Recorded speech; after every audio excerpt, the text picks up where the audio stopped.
तो आज हम लोग पढ़ेंगे soil. Next chapter soil. Sir soil क्या इंडियन से है क्या सर? सोयल का सोयल इंडियन से पढ़ा रहे हैं सर कि वर्ल्ड से सर? नहीं, ये तो वर्ल्ड से चल रहा है ना चैप्टर। देखो, अगर क्लाइमेटोलॉजी स्टार्ट किया तो फिजिकल ज्योग्राफी चल रही है। तो क्लाइमेटोलॉजी खत्म हो गया सर? क्लाइमेटोलॉजी खत्म हुआ ना कल। और कल नहीं किए थे सर, इसलिए।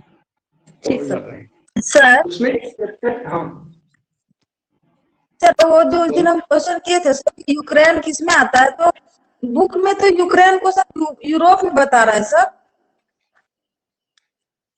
कौन सा बुक पढ़े थे? सर अब सर हम मोबाइल पे भी देखे गूगल में, तो ये यूरोप में बता रहा है सर।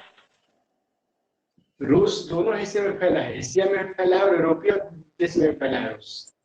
ठीक है, तो अच्छा सर। यूरोपीय हिस्से में रूस का हिस्सा जो यूरोपीय क्षेत्र में फैला है, यूरोपीय देश महादेश में फैला है, उसमें यूक्रेन है।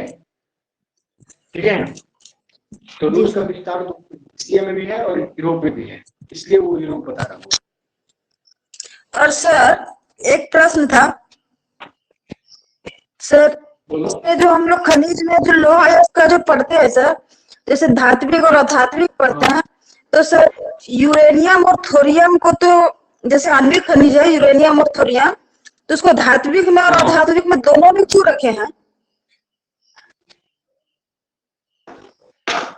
दोनों में रखा गया है। दोनों में रखा था सर? नहीं, दोनों में नहीं, धात्विक में भी और अधात्विक में भी? ये एक अलग प्रकार ही है, ये आणविक में रखा जाता है। ठीक है, यस सर। हाँ, ये आणविक में रखा जाए। देखो, आणविक की कैटेगरी ही अलग है। इसमें क्या कहते हैं कि परमाणु भार में थोड़ा अंतर आता है, इसलिए न्यूट्रॉन्स ज्यादा होते हैं, इसलिए अपने आप टूटते रहता है, जबकि अन्य किसी के साथ भी ये चीज नहीं होता है।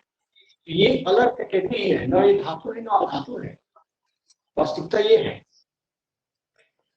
जी सर, नहीं वो जो पीडीएफ निकाल रहे हैं ना सर आप, तो उसी में दिया हुआ है वो आणविक खनिज को, मतलब इसमें रखे धात्विक में, लेकिन अधात्विक में भी उसका एग्जांपल है यूरेनियम और थोरियम, शक्ति खनिज में।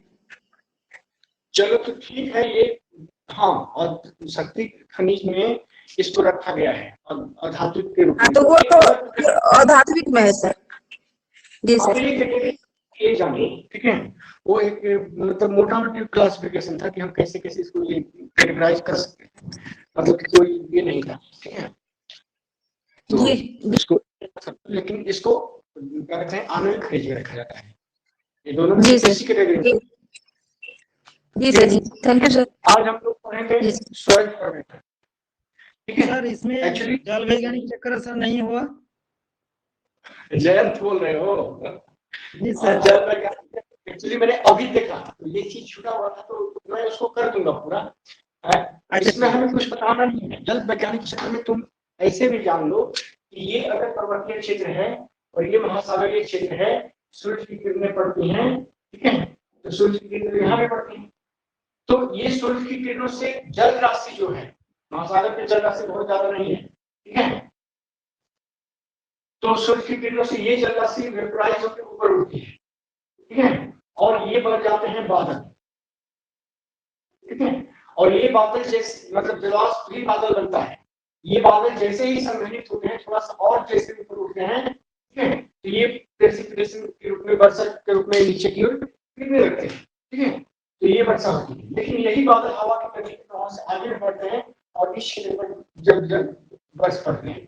ये सारे के सारे जल के पर्वतीय क्षेत्र में इस यहाँ बरसते हैं, फिर धरातल मतलब समुद्र लहरी क्षेत्र में आते हैं, तो बरसने के साथ उनका कुछ हिस्सा जो है, अधिकतर हिस्सा जो प्रवाह के रूप में बहता हुआ आगे बढ़ता है, फिर जाके समुद्र में मिल जाता है, लेकिन बहुत कुछ हिस्सा परकोलेट होता है, इनफिल्ट्रेट होता है, परकोलेट होता है।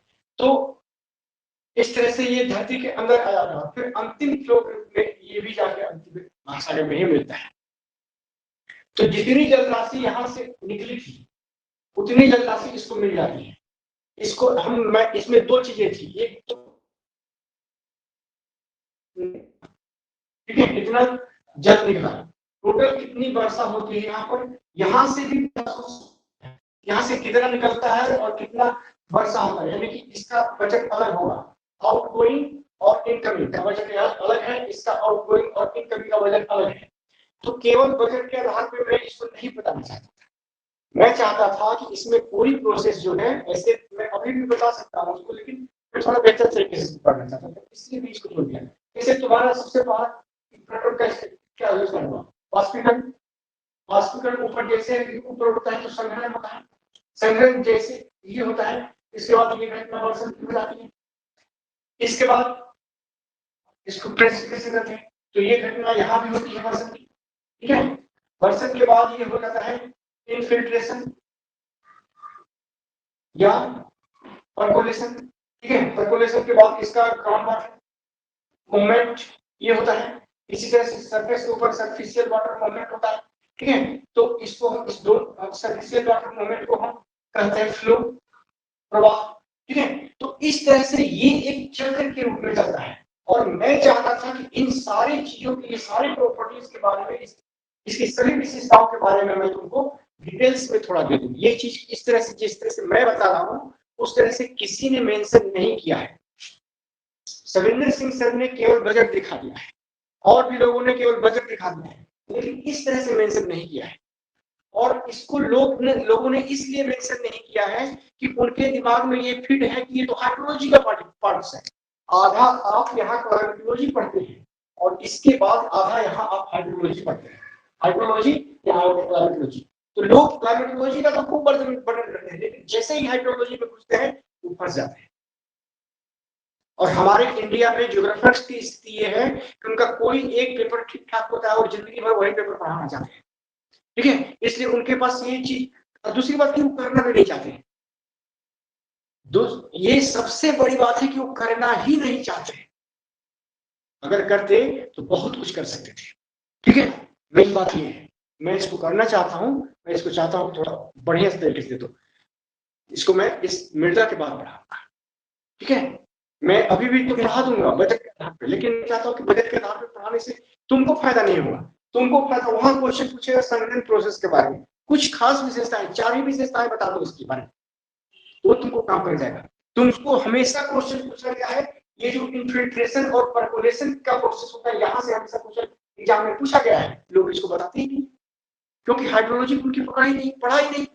उनके जमाने में जो वो पढ़ रहे थे, जितने पुराने टीचर है, तो उनके जमाने में हाइड्रोलॉजी उतनी ज्यादा लागू नहीं थी, पीजी में लागू भी थी तो किस तरह से पास कर, ठीक है। तो ये चीजें हुआ करती है। तो ये बात है, मैं इसको थोड़ा अच्छे से करने के चक्कर में छोड़ दिया था, ठीक है। अभी ऐसे इसको देखा तुरंत, अब रिवाइज, मतलब मेरे पेपर इस पे बना हुआ है, ठीक है। तो अब मैं रिवाइज करता, पेपर खोजता, तब पढ़ाता। बिना रिवाइज किए, बिना होमवर्क किए तो मैं पढ़ाना नहीं चाहता हूँ, ठीक है। मैं चाहता हूँ कि मैं जो भी पढ़ाऊँ बढ़िया करके, इसलिए, ठीक है। तो कुछ भी छूटेगा नहीं, घबराओ मत। सबसे पहले मुझे ये बताओ कि मृदा सर रिकॉर्डिंग हो रहा है? हाँ हो रहा है। मृदा किसको कहते हैं, कोई बता सकता है?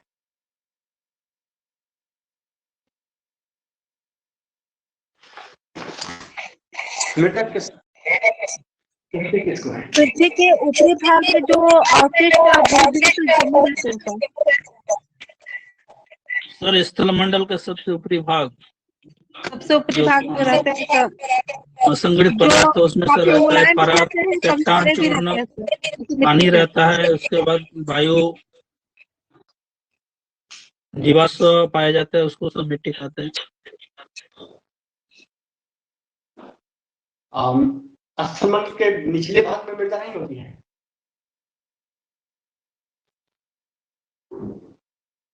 कुआं खोदते हो, 40 फीट गहरा खोद देते हो, तब भी मिट्टी निकलती ही रहती है, वो कहां से आ गई?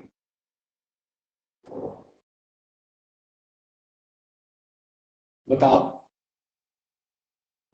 0 से 30 किलोमीटर तक भूपट्टी तो होता ही सर, मिट्टी का तो उस क्षेत्र में मिलेगा ही सर। नहीं, ऐसा नहीं होता है। देखो, ये गहराई पे मत जाओ। एक्चुअली तुम अगर गौर से सोचोगे तो मृदा एक असंगठित पदार्थ है, डिकम्पोज्ड मटेरियल है, डिसइंटीग्रेटेड मटेरियल है, और ये सारे के सारे डिकम्पोजिशन और डिसइंटीग्रेशन जो होते हैं, ठीक है, विखंडन वियोजन, ये सारी घटनाएं वो अपक्षय के प्रभाव में होती है और अपक्षय की क्रिया जलवायु के प्रभाव में होती है। तो मृदा एक तरह से जलवायु की उपज है। जब पृथ्वी बनी थी तो इसकी पूरी की पूरी चट्टानें ऊपरी सतह हो या निचली सतह हो हार्ड रॉक्स के रूप में थी। लाखों करोड़ों साल तक जब इस पे क्लाइमेटिक इफेक्ट हावी रहे तो ये चट्टानें टूटी। आपने अपक्षय पढ़ा होगा, अपक्षय में फिजिकल, केमिकल और बायोलॉजिकल 3 चीजें पढ़ी थी, ठीक है। और इस 3 चीजों में आपने ये पढ़ा था कि फिजिकल, केमिकल और बायोलॉजिकल घटनाएं जब होती हैं तो फिजिकल के कारण, यही से ले लीजिए, ठीक है,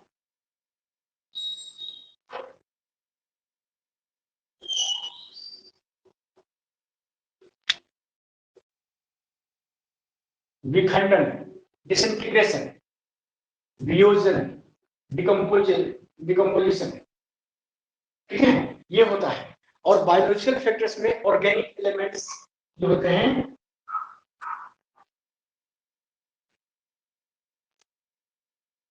ये मिट्टी में मिल जाते हैं, मिट्टी में नहीं मिलते हैं। ये रॉक्स के साथ इनकी प्रतिक्रिया होती है, चट्टानों के साथ प्रतिक्रिया होती है। और जैसे आप देखे होंगे कि नया नया घर बनाए हैं और उसमें एक पीपल का पेड़ जम गया है, तो जाके उखाड़ देते हैं, फिर अगले साल पता चलता है कि फिर वो उग गया। जब तक उसकी जड़ नहीं खत्म होती है तब तक पीपल उगता ही रहता है, आप उखाड़ते रहते हैं। यहाँ पर ये बायोलॉजिकल एक्टिविटी है। इसी तरह से नया नया घर बना है, खूब हार्ड एकदम कठोर चट्टानों से बना है, पता चलता है कि 2 साल के बाद चिड़िया इसमें छेद कर दी, दीमक लग गए, ठीक है। उसी तरह से चट्टानों पर भी इन सभी जीवों की क्रियाएं होती हैं। जैसे जैसे जीवों का विकास होता है ये जीव चट्टानों के साथ एक प्रतिक्रिया करते हैं। एक खास करके प्रत्येक जीव एक खास तरह का स्राव छोड़ता है जो अम्लीय होता है या क्षारीय होता है। उस अम्लीय या क्षारीय प्रभाव में वो चट्टान वहां से वियोजित हो जाती है।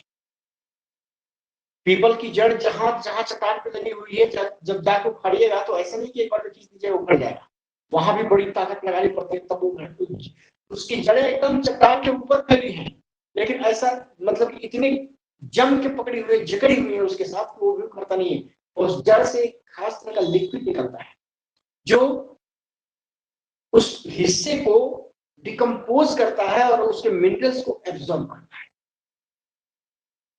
ठीक है। और इस तरह से पौधे अपना विकास करते जाते हैं। इसी तरह से बहुत सारे पक्षियों के बीज जहाँ गिरते हैं वहां पर उस हिस्से को वो क्या कहते हैं कि बीज के अम्लीय प्रभाव के चलते वो हिस्सा वियोजित हो जाता है। यहाँ पर वियोजन की घटना होती है। लगातार सूरज की धूप पड़ती है तो चट्टान जो है पहले काफी बड़ा खंड था, धीरे धीरे 2 खंडों में बटा, फिर 4 खंडों में बटा, फिर ये खंड कई खंडों में बटे और इस तरह से छोटे छोटे कणों में बिखर गए। इसको हम कहते हैं विखंडन। वियोजन में इसी तरह की घटना होती है, खास करके लीचिंग की घटना होती है, ठीक है। कोलाइड्स इसके जो होते हैं, कोलाइड्स की घटना होती है तब इसका जैसे मतलब कि केमिकल स्ट्रक्चर इसका बदलने लगता है, तब ये पूरी तरह से वियोजित हो जाते हैं, वहीं तो बिखर के और वहीं पर रह जाती है, कहीं जाती नहीं है, ठीक है। ये सारे के सारे उसी स्थान पर जमे रहते हैं, टूट के भी वियोजित होकर भी। इसी तरह से इसमें थोड़ा सा ऊपर नीचे बदलाव होता है लेकिन ये भी कहीं विस्थापित नहीं होता है। तो इस तरह से लगातार हजारों करोड़ों साल तक जब प्रक्रियाएं चलती रहती हैं तो ऊपरी सतह जो कि जलवायु के प्रभाव में थी वो विखंडित, वियोजित, विखंडित और वियोजित होकर असंगठित पदार्थ में बदल जाती है। इसी असंगठित पदार्थ को मृदा कहते हैं। अब सवाल है कि इस मृदा में खनिज तत्व है कि नहीं, ये डिपेंड करता है कि हम किस चट्टान से बनी है। अगर चट्टान में खनिज है तो इसमें भी खनिज है और जनरली चट्टान में कई तरह के खनिज मौजूद होते हैं। अब रहा सवाल कि इसमें ह्यूमस की मात्रा है कि नहीं, तो ये डिपेंड करता है इस पर जैविक प्रभाव कितना हुआ था। जैविक क्रियाएं इसके साथ अगर ज्यादा हुई हैं तो ह्यूमस रहेगा, अगर जैविक क्रियाएं नहीं हुई है तो ह्यूमस नहीं रहेगा। तो इस तरह से अगर आप देखिए तो खास करके ये वियोजन की घटना जो होती है ये होती है मॉइस्चर एंड टेम्परेचर के इफेक्ट में, आर्द्रता प्लस ताप के प्रभाव में ये घटना होती है। ये फिजिकल विदरिंग की घटना केवल और केवल तापमान के प्रभाव में होती है, ठीक है, केवल और केवल तापमान के प्रभाव में होती है। लेकिन केमिकल विदरिंग की घटना तापमान और आर्द्रता इस दोनों इसमें महत्वपूर्ण भूमिका निभाता है।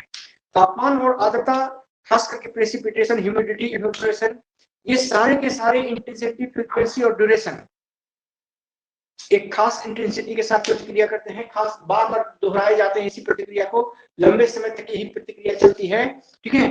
तो ये सॉइल को कहते हैं, ये सॉइल का विखंडित पदार्थों का निर्माण करते हैं, असंगठित पदार्थों का निर्माण करते हैं। ये भी असंगठित पदार्थ निर्माण करता है और यहां से भी जैविक प्रक्रियाएं जो है ये भी असंगठित पदार्थों का ही निर्माण करती है। और इस तरह से जैविक प्रक्रियाओं में जो असंगठित पदार्थ होते हैं इसके निर्माण में मतलब कि ये ट्रांसलोकेशन का काम करते हैं। So the process of translocation, ऐसा समझिए कि स्थानांतरण का काम करते हैं, ठीक है। और इस स्थानांतरण की प्रक्रिया के द्वारा इसमें क्या कहते हैं, ट्रांसलोकेशन नहीं, ट्रांसफॉर्मेशन, ट्रांसलोकेशन भी करते हैं एंड ट्रांसफॉर्मेशन यानी परिवर्तन का काम करते हैं। ट्रांसलोकेशन और ट्रांसफॉर्मेशन के कारण ये सारे के सारे असंगठित पदार्थ निर्मित होते हैं। इसी तरह से रासायनिक प्रतिक्रिया ये भी इसमें ट्रांसलोकेशन का काम करती है, सॉरी ट्रांसफॉर्मेशन का काम करती है। ट्रांसफॉर्मेशन का काम करने के अलावा हाँ सॉइल इनरिचमेंट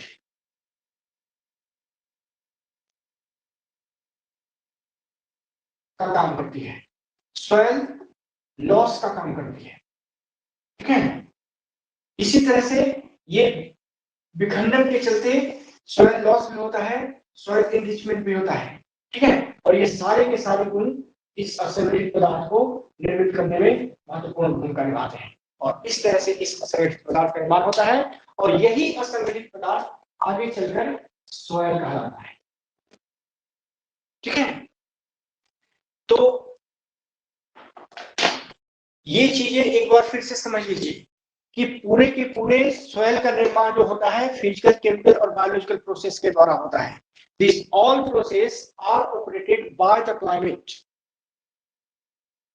ये सभी की सभी प्रक्रियाएं जलवायु के द्वारा ऑपरेट की जाती हैं, जलवायु के द्वारा नियंत्रित की जाती हैं, जलवायु के द्वारा परिसंचालित की जाती हैं, ठीक है। इसमें तापमान के प्रभाव में विखंडन का काम होता है, ठीक है। वियोजन का काम जो है यह आर्द्रता और तापमान के प्रभाव में होता है, ठीक है, जिसके चलते चट्टानें वियोजित हो जाती हैं।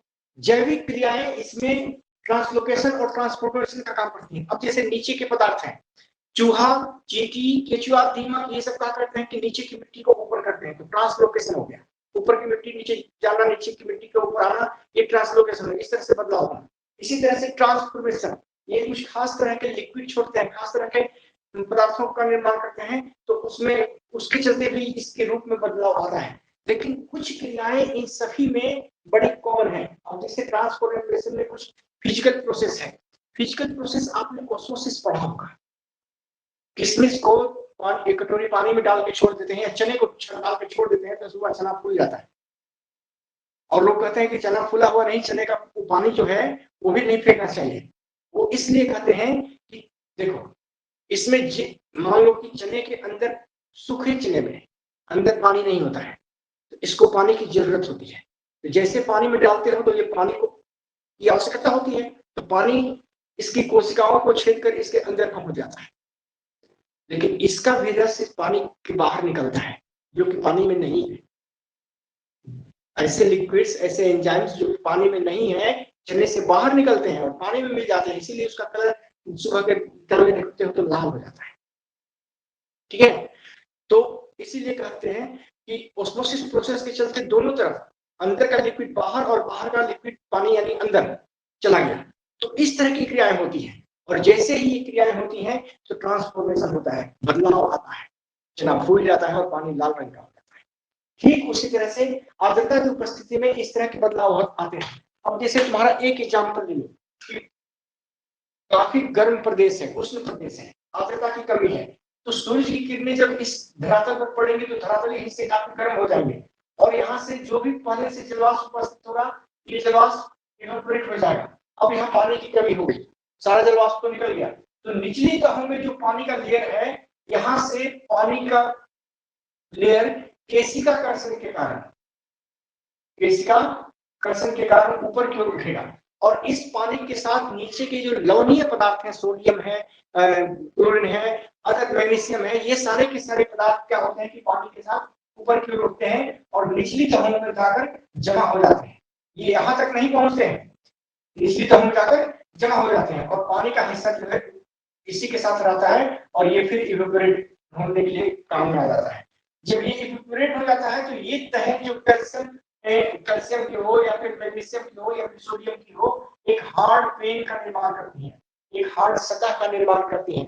और जब वर्षा होता है, ऐसे शुष्क प्रदेशों में अचानक वर्षा हो जाए तो सारा वर्षा का जल बरसने के बाद इसके अंदर यहाँ तक तो पहुंचता है, लेकिन इसके नीचे नहीं परकोलेट हो पाता है, तो वर्षा का जल नीचे अवशोषित नहीं हो पाता है, इसलिए सारा का सारा वर्षा का जल धरातल पर जमा होता है और काफी तीव्र प्रवाह के साथ निचले ढाल पर उतरने लगता है, अचानक बाढ़ की स्थिति उत्पन्न हो जाती है। ठीक है, और दूसरी बात, ये सोडियम कैल्शियम मैग्नीशियम के जमा होने के चलते मृदा की लवणता बढ़ जाती है। ठीक है, इसी घटना को लवणीकरण कहते हैं। आगे हम इस सारी प्रोसेस देखेंगे, तो यहाँ पर अगर इसको आप समझते हैं तो इतना जान लीजिए कि ये सारे changes, galvanization, humidification, acidification, saltation, silication, desilication, ये सारे के सारे प्रोसेस जो है ट्रांसफॉर्मेशन के प्रोसेस हैं, इसमें होते हैं, और ये फिजिकल, केमिकल और बायोलॉजिकल प्रोसेस के द्वारा होता है। अब मैं अगर आपको इसके आगे लेके चलूं तो इसके आगे जो है हम ये देखते हैं कि सबसे पहले मृदा के निर्माण की अगर हम बात करें तो मृदा निर्माण की प्रक्रिया जो है इसको दो तत्व प्रभावित करते हैं, या दो तत्वों के प्रभाव में मृदा निर्माण होता है। फॉर्मेशन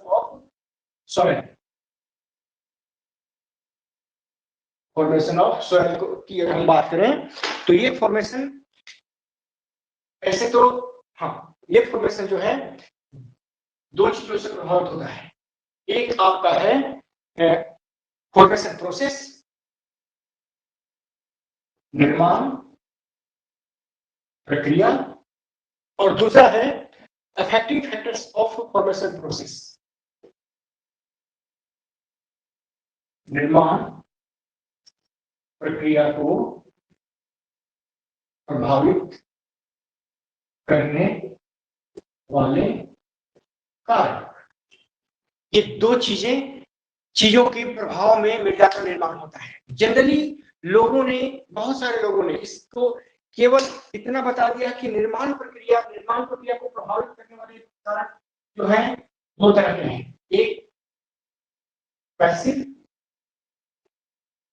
यानी अक्रिय कारक, और दूसरा एक्टिव यानी सक्रिय कारक। ठीक है, पैसिव एक्टिव कारक में तुम्हारा क्लाइमेट आता है, वेजिटेशन आता है,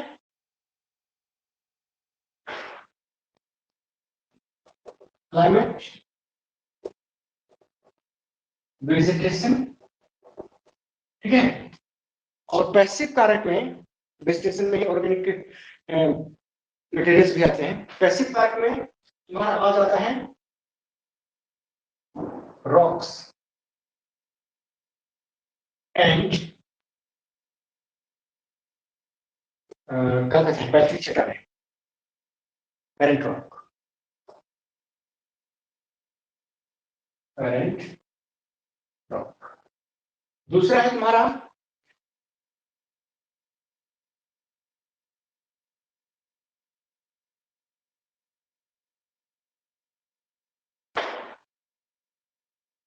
पांच महत्वपूर्ण कारक है जी, क्लाइमेट है, वेजिटेशन है, टाइम भी तो है, एक मिनट रुको,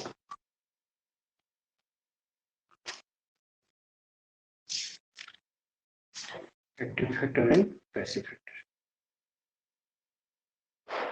टोपोग्राफी,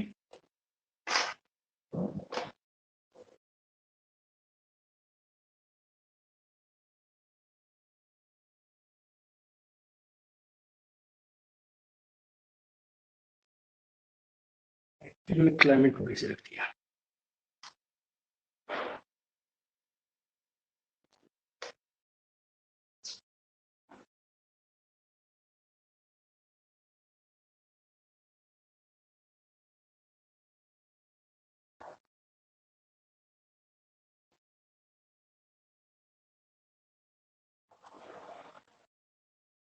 टोपोग्राफी और टाइम।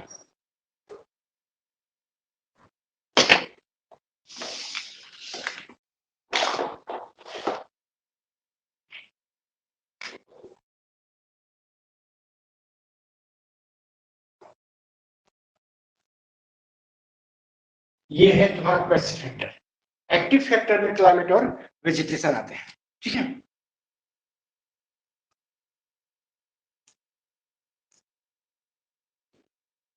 क्लाइमेट, वेजिटेशन और वेजिटेशन के साथ अदर बायोलॉजिकल एक्टिविटी।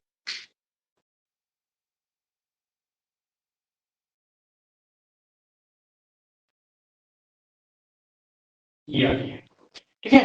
तो ये इसके निर्माणकारी कारक है, ठीक है। निर्माण की प्रक्रिया, अच्छा, निर्माण प्रक्रिया है को प्रभावित करने वाले कारक है। और तब निर्माण प्रक्रिया क्या है, ठीक है। तो निर्माण प्रक्रिया जो है वो 4 है। तुम्हारा पहला है मृदा संवर्धीकरण,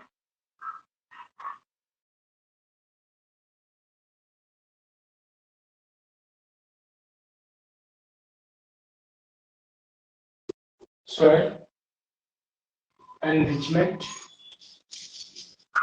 ठीक है। दूसरा है तुम्हारा मृदा क्षय, यानी soil loss। तीसरा है तुम्हारा ट्रांसफॉर्मेशन ऑफ soil,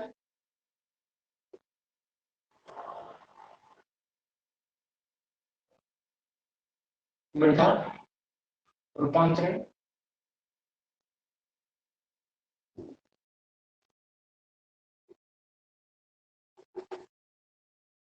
और चौथा है मृदा स्थानांतरण।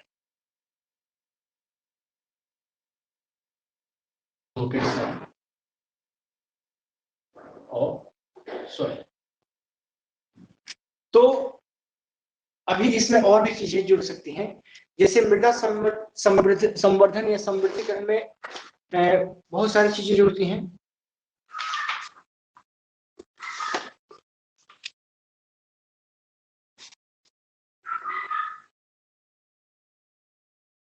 ये लिख लिया, पहले इसको लिखो, तो इसको मैं आगे चल के बता देता हूं, ठीक है। पहले इसको लिखो।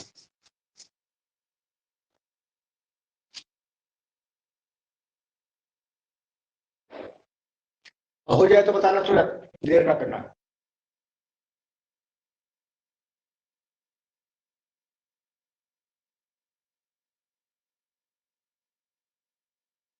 पैसिव पैसिव वाला जो है इसका बता दीजिएगा एक बार फिर, ये रिवेंट और टोपोग्राफी टाइम। पहला है पेरेंट रॉक्स, यानी पैतृक चट्टानें, पैतृक चट्टान। टोपोग्राफी यानी स्थलाकृति, और समय, टाइम यानी समय। इसी आधार पर इसको ये कहा गया है कि soil are the function of climate, vegetation, topography, parent rock and time. इसी आधार पर ये चीज कही गई है, ठीक है। इसमें बताना क्या, पहले तुम इसको लिखो, चलते हैं इसको और डिटेल में करते हैं।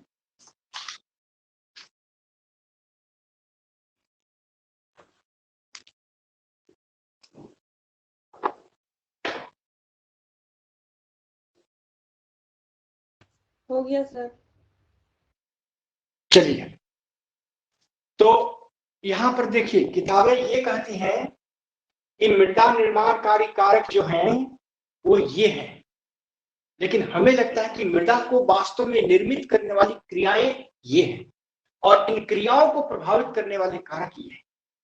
अगर आप थोड़ा सा बढ़िया से भी इसको पढ़िएगा या अंडरस्टैंडिंग आप देखिए है तो ये यही बात कहती है, ठीक है, कि ये निर्माण को प्रभावित करने वाले कारक हैं, जबकि निर्माण को करने वाली प्रक्रिया ये है। अब पहला है आपका सॉइल इनरिचमेंट। अब सॉइल इनरिचमेंट का मतलब होता है कि सॉइल की मृदा की विशेषताओं में, मृदा के गुणों में वृद्धि हो, मृदा के गुणों में वृद्धि हो। यह वृद्धि जैविक अजैविक दो रूपों में होती है।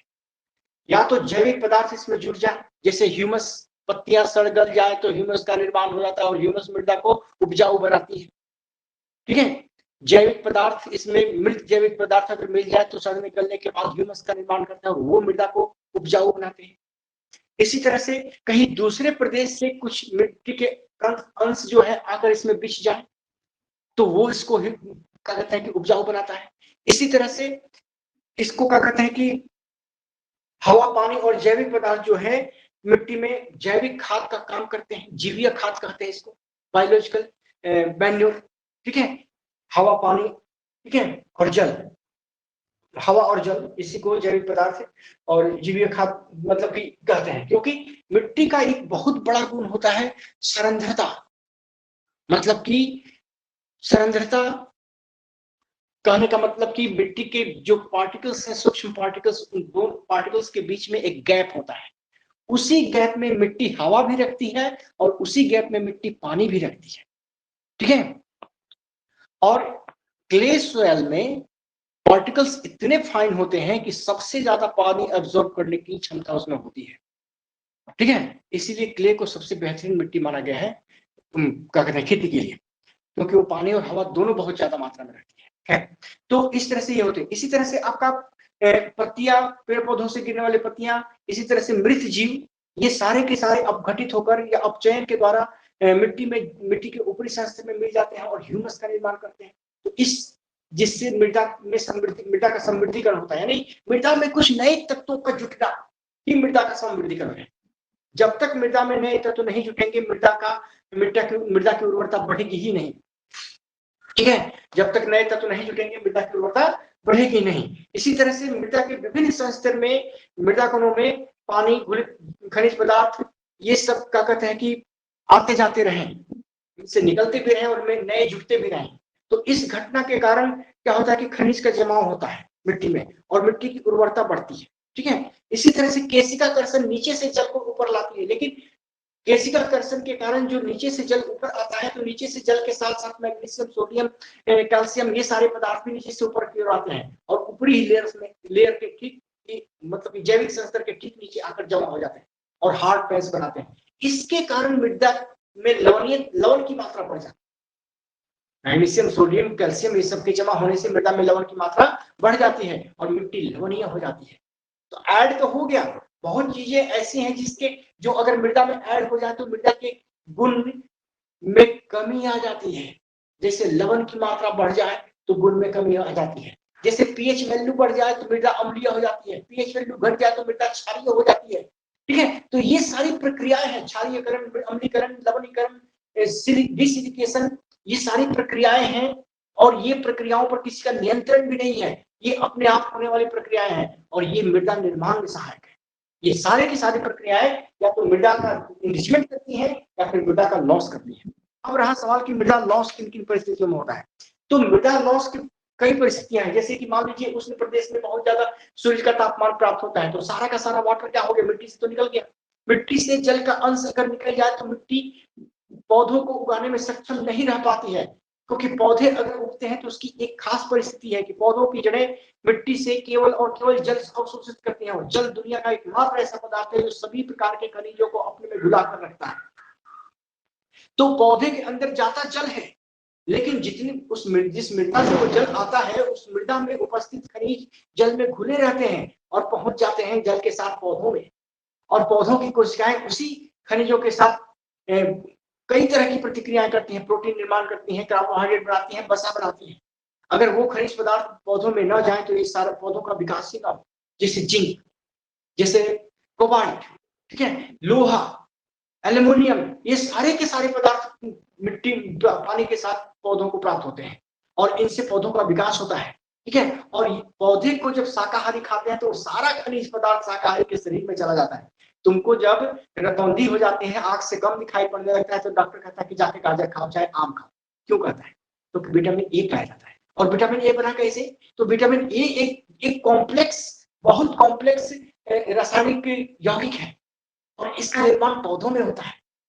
और ये आया कहां से? अब जिससे कार्बोहाइड्रेट तुम्हारा ले लो, सिंपल सा एग्जांपल, C6H12O6, ये पौधे में पाया जाता है, चावल में पाया जाता है, गेहूं में पाया जाता है, मक्का में पाया जाता है, उनके बीज में पाया जाता है। कहां से बना?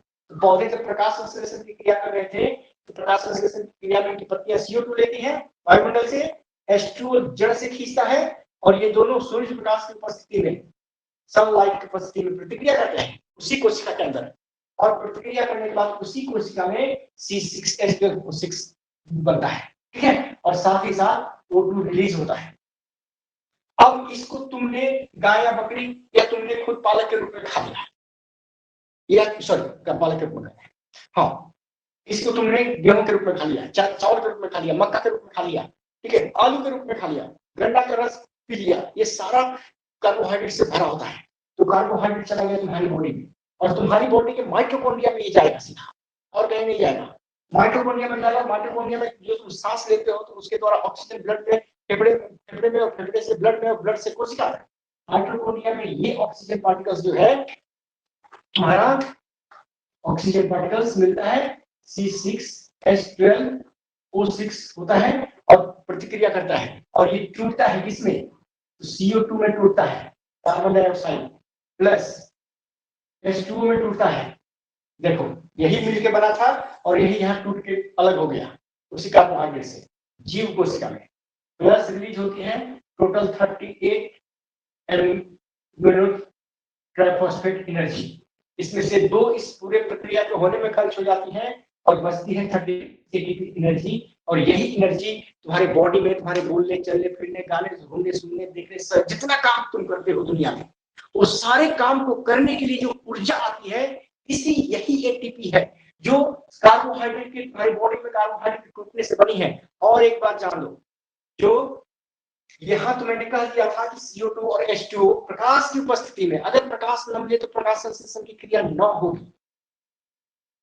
इसका एक खास कारण है कि लाइट में कुछ खास वेवलेंथ्स के रूप में एनर्जी इस बॉन्ड के बनने में बंध जाती है, ट्रैप हो जाती है। यानी ये जो C6H12 बना, O6 बना, इस केमिकल कंपाउंड के, इस कॉम्प्लेक्स केमिकल कंपाउंड के बनने में सन की जो कुछ ऊर्जा जो है सन से जो प्राप्त होती है, उसका कुछ अंश इसमें बंध जाता है। यही जब टूटता है यहाँ पर जाकर, तो ये ऊर्जा 38 ATP के रूप में बाहर मुक्त होती है और ये ऊर्जा डाइजेस्टेबल होती है, पाचन करने योग्य होती है, शरीर के उपयोग करने योग्य होती है। तो तुम जो घूमने फिरने में तुमको जो ऊर्जा चाहिए, बोलने के लिए, दौड़ने के लिए, पढ़ने के लिए, खाने के लिए, बात करने के लिए, देखने के लिए, सुनने के लिए, वो ऊर्जा तुमको केवल इस CO2 और H2O में मौजूद नहीं है, वो इस सनलाइट में मौजूद है। और वही ऊर्जा यहाँ पर बॉन्ड बन जाती है और जाकर माइटोकॉन्ड्रिया में टूटती है और तुम्हारी बॉडी में छूटती है, तो तुम्हारा बॉडी काम करता है। इसी तरह से कुछ ऊर्जा प्रोटीन के बनने में कैद होता है, कुछ फैट्स के बनने में कैद होता है और वो बॉडी में जाता है तो काम करता है। तो यहाँ 36 ATP कहां से आ गया? इस पर तुमने कभी नहीं सोचा। यही सनलाइट है जिसका कुछ हिस्सा इसमें क्या कहते हैं, एनर्जी पार्टिकल्स बंध जाते हैं, ट्रैप हो जाते हैं। तो उसी तरह से मैं बोल रहा था कि सॉइल क्षय जो होता है, सॉइल क्षय में भी जो है, सॉइल में क्या कहते हैं, डीनाइट्रिफिकेशन की घटना, नाइट्रोजन का ह्रास होना, सॉइल मृदा से नाइट्रोजन का ह्रास होना, मृदा से जलवाष्प का ह्रास होना, इसी तरह से मृदा का अपक्षालित होना, ठीक है। ये सारी कुछ ऐसी घटनाएं हैं जो पदार्थों को डिलोकेट कर देती हैं, उसके स्थान से हटा देती हैं, जिसके चलते मृदा की उर्वरता कम हो जाती है, मृदा की उर्वरता के गुण में अंतर आने लगता है, ठीक है, इस घटना को हम सॉइल लॉस कहते हैं। क्लियर? अगला है मृदा रूपांतरण, transformation of soil. Transformation of soil में अच्छा, सॉइल 6 में तुमको एक चीज और मैं बता दूं, जो तुम इतना तो जानते हो, इस जो मृदा उष्णार्द्र कटिबंध में पाई जाएगी, जहां सालों भर गर्मी और वर्षा भरपूर होती है, तुमको इतना पता है कि वहां अपक्षालन की क्रिया होती है।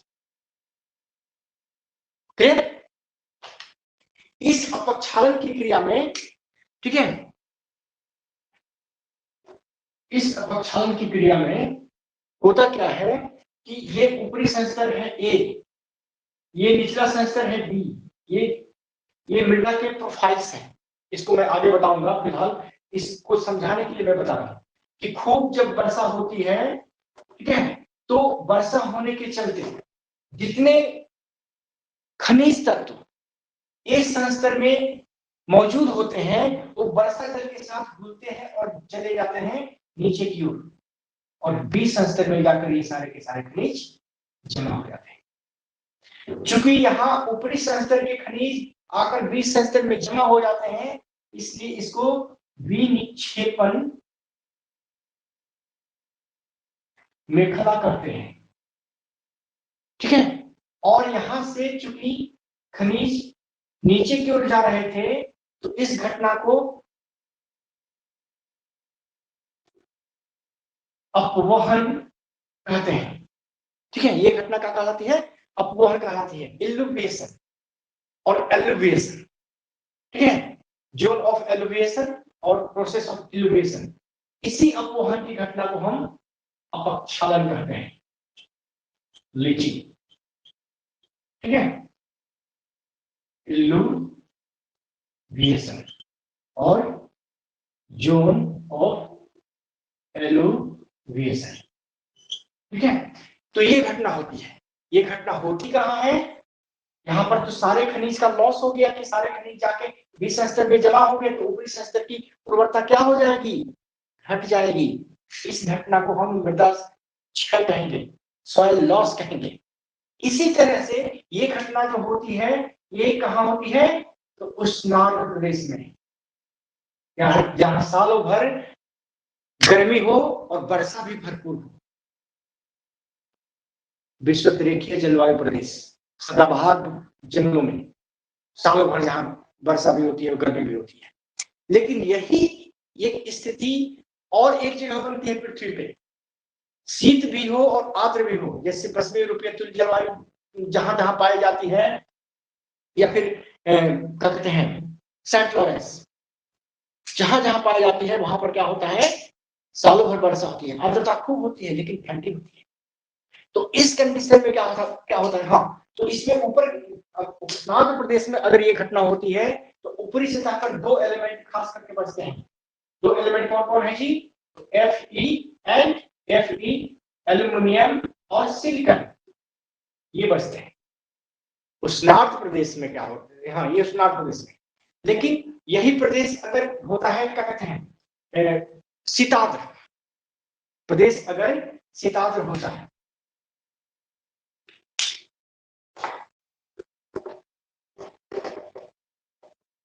प्रदेश अगर शीतार्द्र हो जाए, ठंडी भी हो और आर्द्रता भी हो, तो ये एल्युमिनियम और फेरस और एल्युमिनियम के पार्टिकल्स क्या होते हैं कि अन्य खनिजों के साथ नीचे चले जाते हैं। ठीक है, ferrous, aluminium and other minerals नीचे की ओर बैठ जाते हैं, और ऊपर क्या बच जाता है? सिलिकॉन। ठीक है, ऊपर क्या बच जाता है? सिलिकॉन। तो इस मृदा को क्या कहते हैं?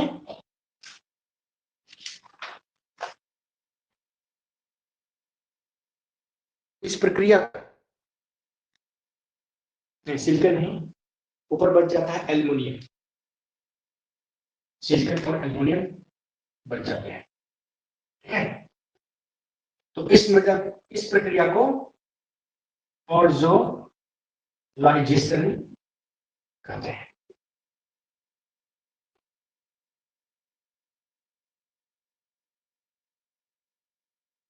और बनने वाली मृदा पोरजोल कहलाती है।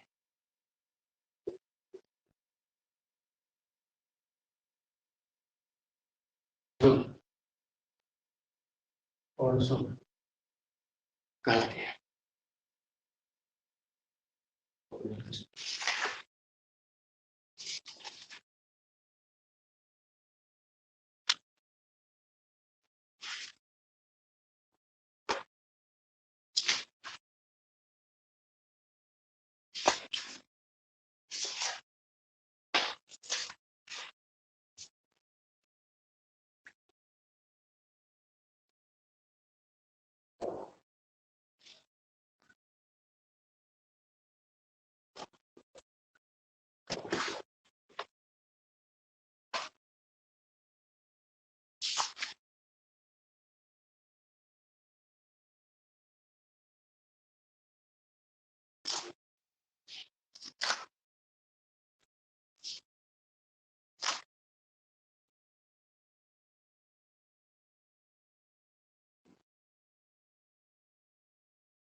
हाँ, सिलिका ऊपर रह जाती है, सिलिका ही ऊपर रह जाती है, एल्युमिनियम और फ्रेश नीचे चले जाते हैं। ठीक है, तो ये पोर्टोलाइजेशन प्रोसेस होता है। इस प्रक्रिया को पोर्टोलाइजेशन कहते हैं। बनने वाली मिट्टी को पोरजोल कहते हैं। और यहाँ पर जो मिट्टी बनती है उसको लेटेराइट कहते हैं। और ये क्वेश्चन आपको सबसे ज्यादा बार इस सॉइल से पूछा गया है, सबसे ज्यादा बार। ये तो अधिकतर लोग बता लेते हैं, लेकिन अगर गलती से ये बात आप कहीं बता दिए कहेंगे हाँ तुम बड़का काबिल हो गए, लेकिन वास्तविकता यही है, ये सही है। ठीक है, कुछ अच्छी किताबों को पढ़िए, आपको जरूर मिल जाएंगे। एनसीईआरटी में नहीं दिया है, पता नहीं सविंदर सिंह सर में दिया है कि नहीं दिया, मैं नहीं आता हूँ। मैंने भी इसको कहीं पढ़ा था, अब याद नहीं आ रहा कि मैंने पढ़ा कहाँ था। ठीक है, तो ये चीजें होती है। तो ये प्रक्रिया, इसको नोट कर लीजिए, ये क्वेश्चन आपसे रिपीट करेगा। ठीक है, यहां से अब मृदा क्षय की दूसरी स्थिति। हाँ, ये तो लेटरलाइजेशन और पोर्टोलाइजेशन हो गया, इसके चलते भी मृदा का लॉस होता है, ये प्रक्रिया है। इसी तरह से कैल्सिफिकेशन की घटना होती है ऊपरी संस्तर में, जब कैल्शियम मतलब कि कैल्शियम के कण ऊपरी प्रवाह के कारण, अभी मैं इसको बता रहा था कि नीचे से ऊपर की ओर जो कैल्शियम क्रिया के कारण शुष्क प्रदेशों में जल की कमी हो जाती है, तो ऊपरी संस्तर में नीचे से ऊपर की ओर जल उठते हुए चले जाते हैं, और उस जल के साथ कैल्शियम, मैग्नीशियम, सोडियम, ये सब ऊपरी संस्तर के नीचे जमा हो जाते हैं।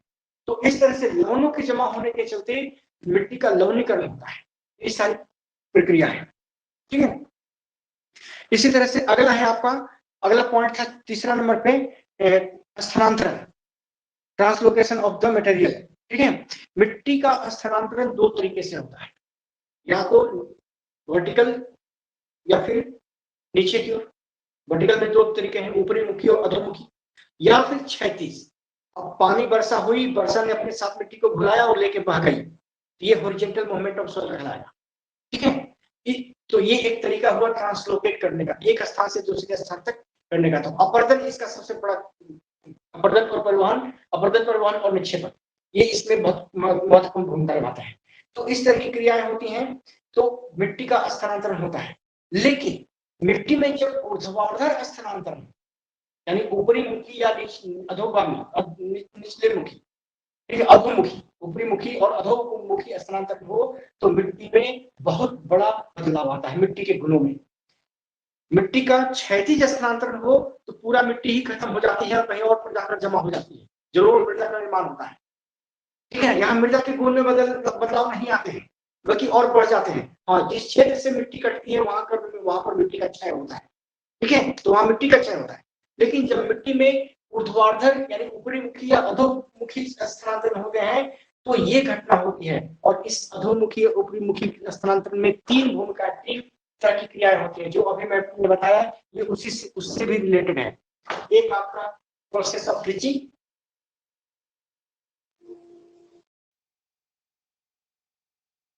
ये क्रिया। दूसरा प्रोसेस ऑफ कोर्जोलाइजेशन, ये क्रिया। इसी तरह से अभी मैंने विनिक्षेपण में लिखा, ये बताया था प्रोसेस ऑफ इल्यूविएशन, इल्यूविएशन एंड एलिवेशन। ठीक है, यहाँ 3 तरह की क्रियाएं हैं, इल्यूविएशन, एलिवेशन।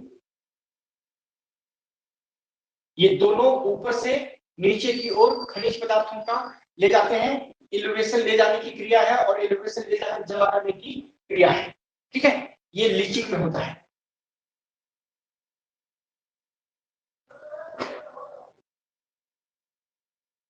ये लीचिंग के प्रोसेस में होता है। कोर्जोलाइजेशन के भी प्रोसेस में लीचिंग की ही क्रिया होती है। ठीक है, तो लीचिंग में ये तीनों क्रियाएं शामिल है, ये और ये। इसी तरह से आपका केशिका कर्षण, ठीक है, कैपिलरी एक्शन, कैपिलरी एक्शन। इसको मैं बार बार बता रहा हूं कि नीचे से शुष्क प्रदेशों में नीचे से जब जल ऊपर की ओर, ऊपरी सतहों की ओर केशिका के प्रभाव में होता है तो केशिका कर्षण की क्रिया होती है। और केशिका कर्षण की क्रिया सबसे ज्यादा लवणता को बढ़ाती है, लवणता में वृद्धि करती है। खास करके सोडियम के कण, मैग्नीशियम के कण या कैल्शियम के कण ऊपरी मृदा में ले जाकर जमा कर देती है, जिसके चलते मृदा लवणीकरण हो जाती है। तो ये पदार्थों का स्थानांतरण होता है। लीचिंग में ऊपर से नीचे स्थानांतरण होता है और केशिका कर्षण की क्रिया में नीचे से ऊपर की ओर होता है। लीचिंग में ऊपर से नीचे, केशिका कर्षण में नीचे से ऊपर। ये दोनों क्रियाएं पदार्थों का जब भी स्थानांतरण करती है तो मृदा का क्षय ही होता है। ठीक है, तो स्थानांतरण क्रिया इस मृदा के निर्माण में महत्वपूर्ण भूमिका निभाती है। इसी तरह से रूपांतरण की क्रिया का आते हैं, मृदा रूपांतरण। ठीक है, तो मृदा रूपांतरण जो है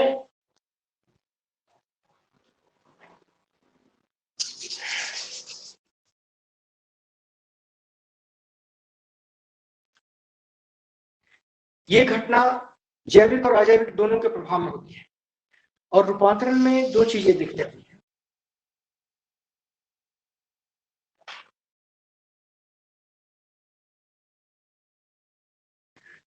या तो जैविक पदार्थ मृदा में बढ़ जाए तो उसमें अम्लीकरण की क्रिया या क्षारीकरण की क्रिया हो जाए। यहाँ देखो, जैविक पदार्थों की जब वृद्धि होती है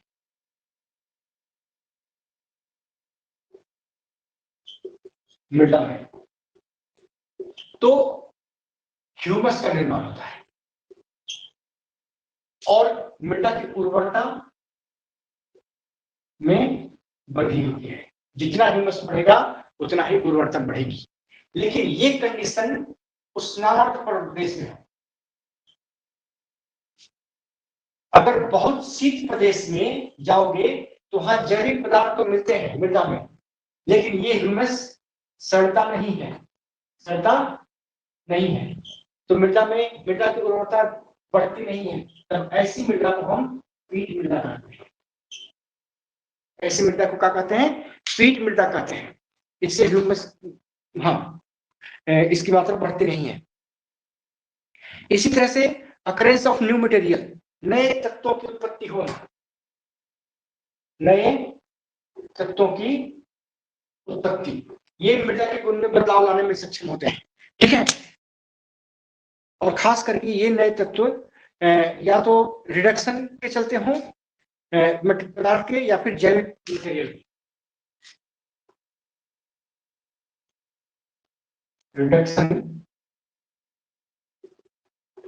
के कारण हो या फिर जैविक पदार्थ की उपस्थिति के कारण हो। ठीक है, तो नए तत्वों का जुड़ना ये मृदा के गुणों को बढ़ाता है। ठीक है, इसी तरह से, हाँ, ये चीज हो गई। अगला है तुम्हारा ट्रांसफॉर्मेशन थ्रू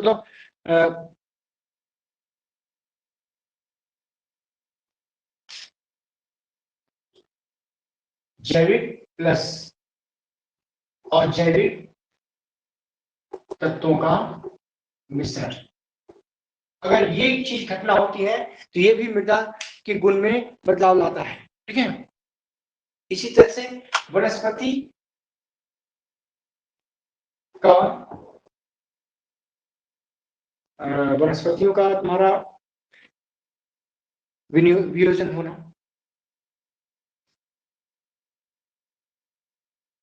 वियोजन इसको कहते हैं ह्यूमिफिकेशन। तो ऐसी अनेक घटना, इसका अगर हम इसको ऐसे लें, क्या कहते हैं जी,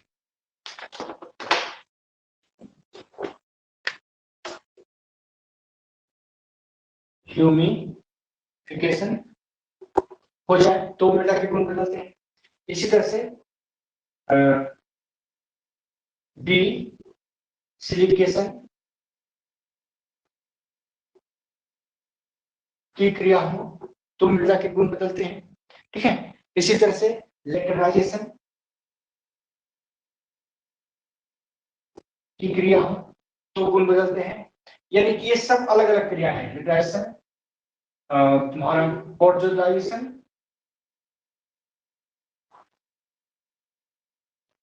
इसी तरह से कैल्सिफिकेशन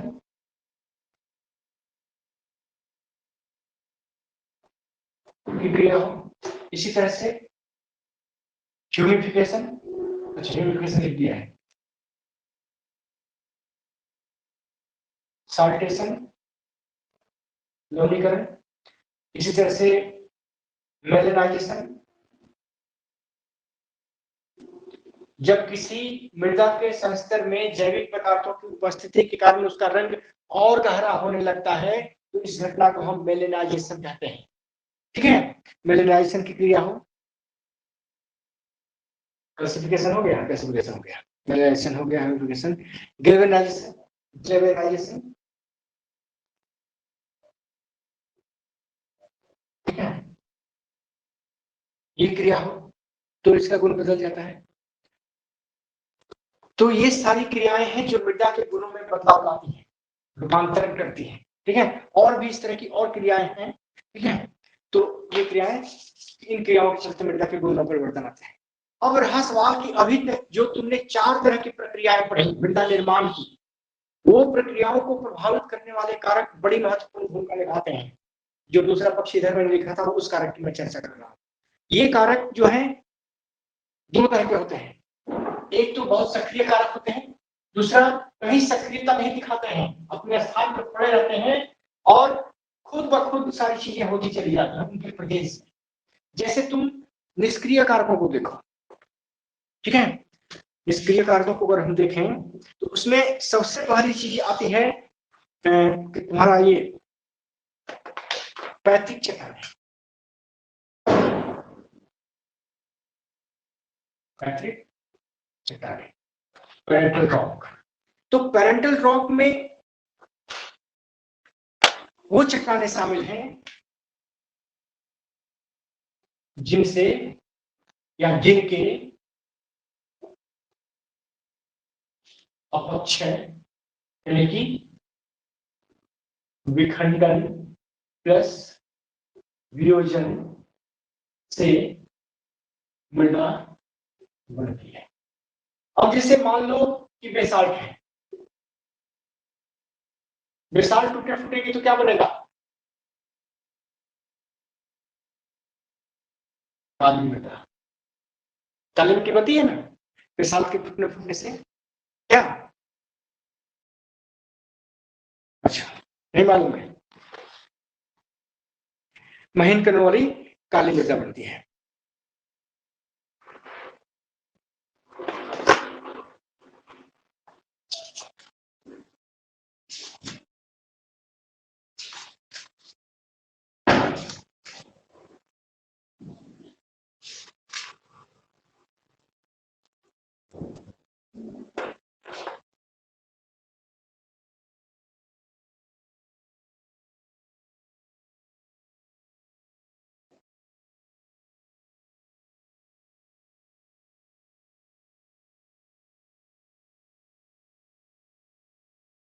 क्या मैं सही बोल रहा था? काली मृदा बनती है जी,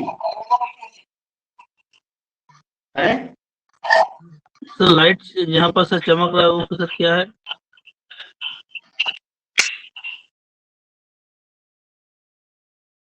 तो तुम आज भी लिखने के ही फेरे में हो, बहुत पछताओगे। राहुल लिख रहे हैं बेसाल्ट अगर टूटती फूटती है तो काली मृदा बनती है, और अगर ग्रेनाइट टूटे फूटे तो क्या बनेगा बताओ?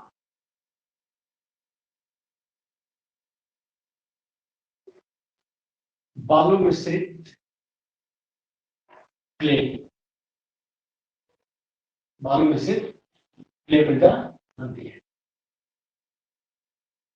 ठीक है, इसी तरह से तुम्हारा अगर लाइमस्टोन चूना पत्थर टूटता फूटता है तो क्या बनता है? तो लाइम चूना वाली मृदा,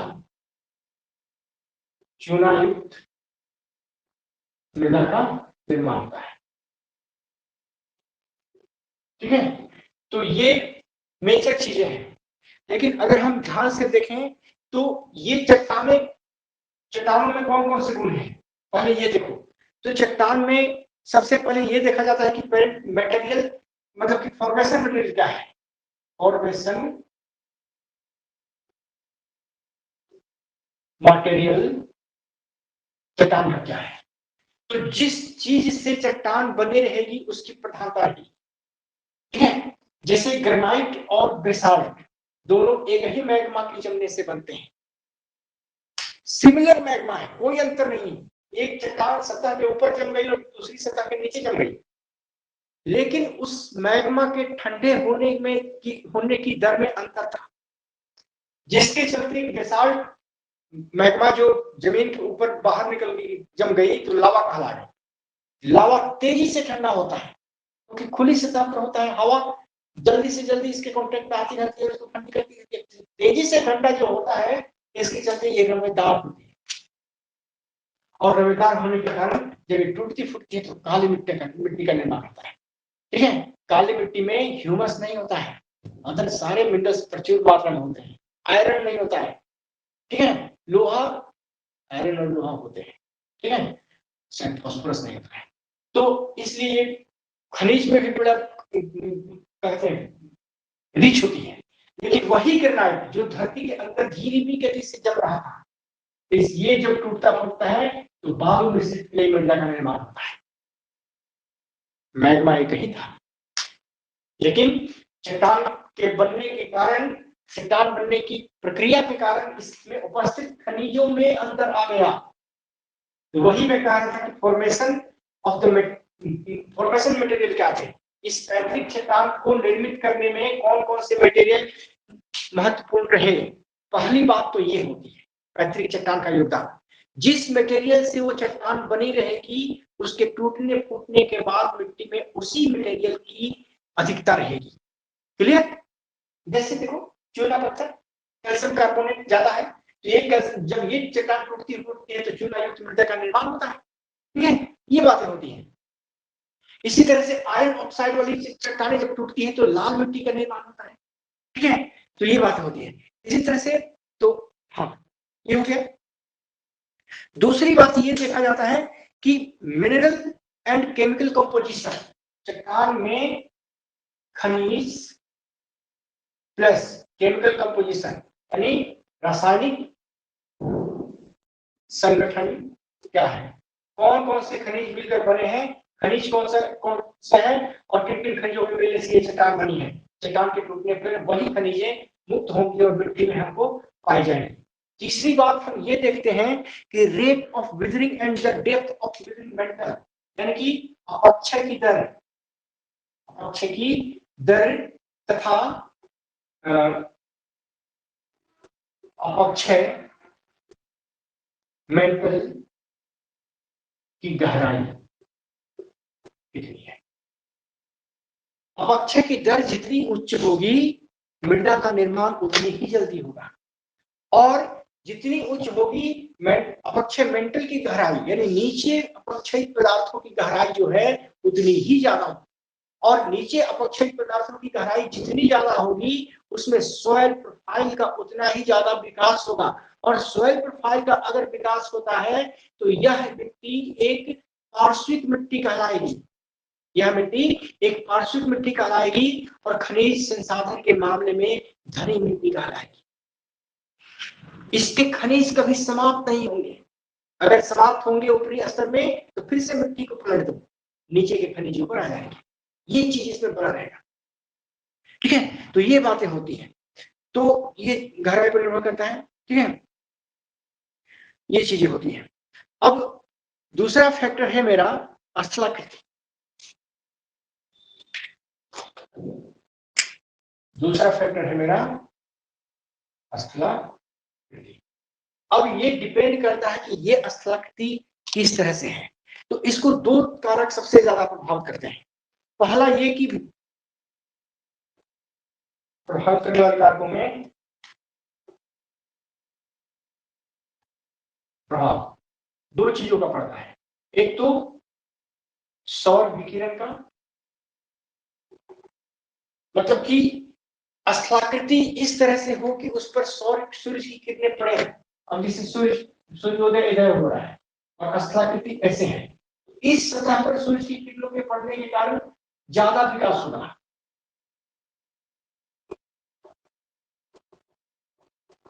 क्योंकि सूर्य की किरणों में ताप होते हैं और ताप के प्रभाव में अपक्षय की घटना होती है, इसलिए मिट्टी ज्यादा विकसित होगी, मिट्टी की गहराई बढ़ेगी। ठीक है, लेकिन इस साइड में सूर्य की किरणें नहीं पड़ती हैं तो यहाँ पर मिट्टी का विकास नहीं होगा। No soil, no soil. ठीक है, या बहुत कम सॉइल मिलेगी, मृदा की गहराई बड़ी कम होगी, अगर मिलेगी भी तो मृदा की गहराई बड़ी कम होगी, ये बात होती है। दूसरी बात कि सतह और सतही और उपसतही अपवाह की मात्रा,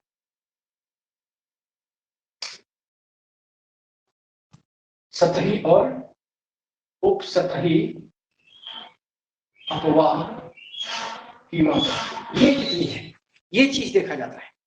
अगर सतही अपवाह हो तो सॉइल पार्टिकल्स का ट्रांसलोकेशन होगा।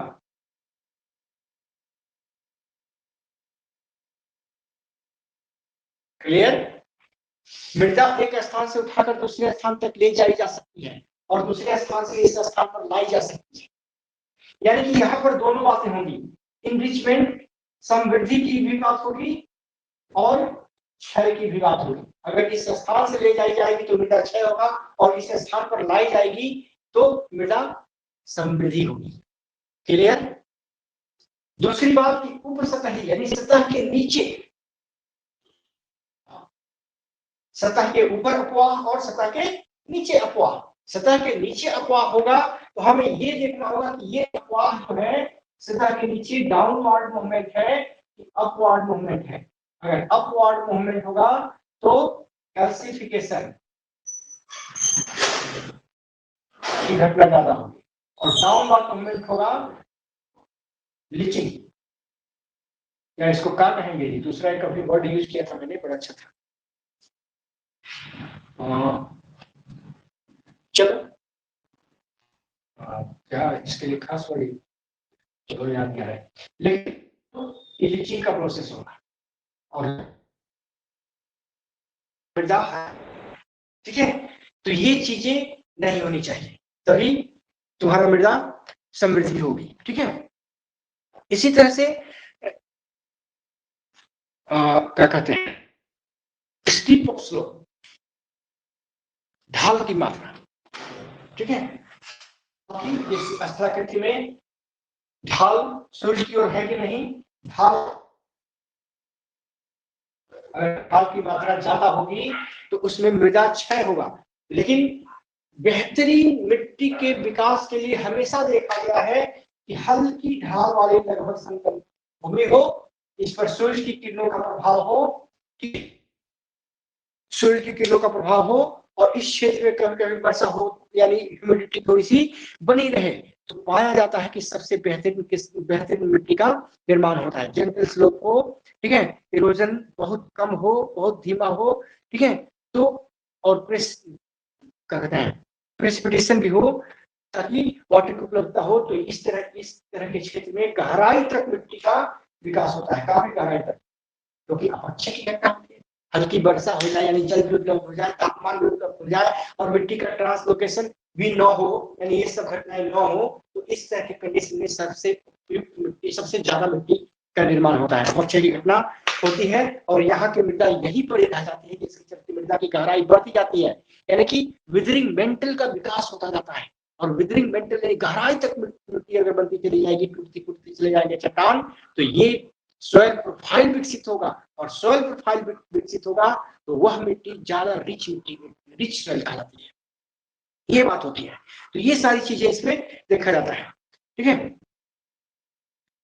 इसी में ये भी देखा जाता है कि सतह पर क्ले की मोटी परत मौजूद हो और उस पर जैविक पदार्थों का जमा होने के कारण काली मिट्टी मतलब कि हाँ, जमा होने के कारण मिट्टी जो बनती है काले रंग की, वो काफी उपयुक्त होती है, ठीक है। लेकिन जैविक पदार्थ का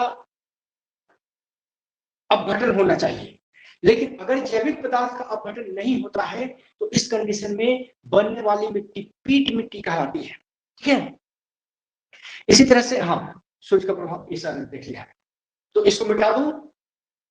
ये थोड़ा पॉइंट वाइज लिखा था, तो आप लोगों ने लिखा है?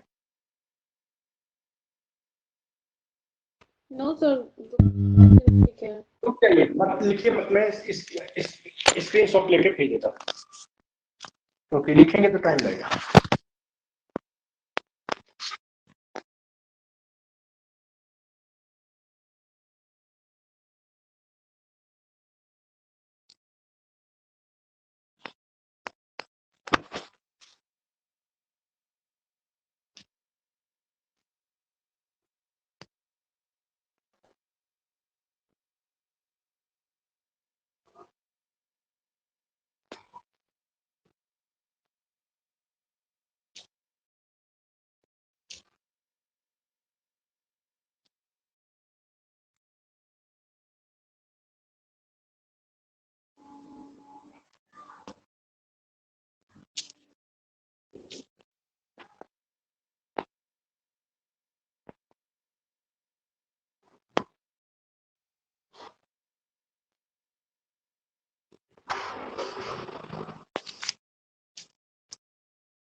ठीक है, तो देख लीजिएगा आपके व्हाट्सएप पे चले गए। तो आगे बढ़ते हैं, तो ये क्रियाएं होती है। इसी तरह से जलवायु का प्रभाव अगला है जलवायु। अच्छा, समय भी एक इलेक्टिव फैक्टर है। खैर चलिए समय को लास्ट में देखते हैं।